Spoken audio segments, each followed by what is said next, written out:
Ganitong luto sa manok, napakadali niya lang lutuin. Napakasimple din ng sangkap, pero grabe din naman ang sarap. Magpainit muna ako ng mantika at igisa ko na rin yung bawang. Ihalo lang hanggang sa maglabas ng aroma at isunod ko na rin ilagay yung luya.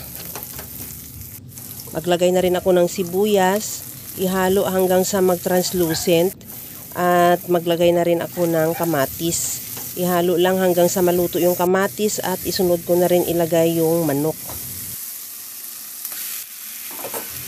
Ihalo lang din hanggang sa mag-iba na rin ang kulay at the same time maglabas na siya ng sarili niyang mantika.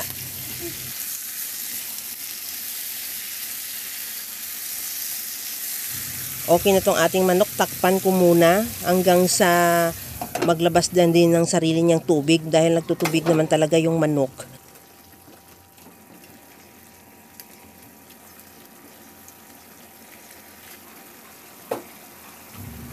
Timplahan ko na yan ng asin at lagyan ko na rin ng paminta.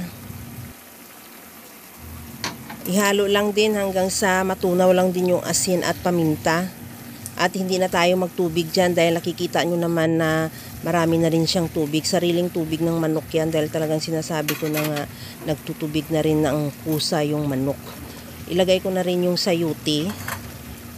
Takpan ko muna hanggang sa maluto lang din yung sayuti.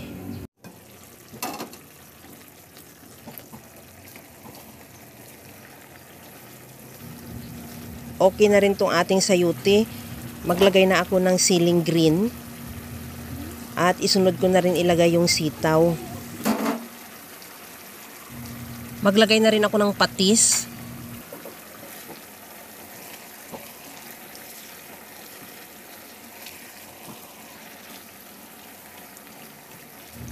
Takpan ko muna ulit hanggang sa maluto lang din yung sitaw. Okay na yung sabaw. Ang sarap na. Ready to serve na tong ating ginisang manok with sitaw at sayote. Kaya mga kalasa, kung nagustuhan mo yung ating video, please like na lang at pakishare na rin sa inyong mga friends.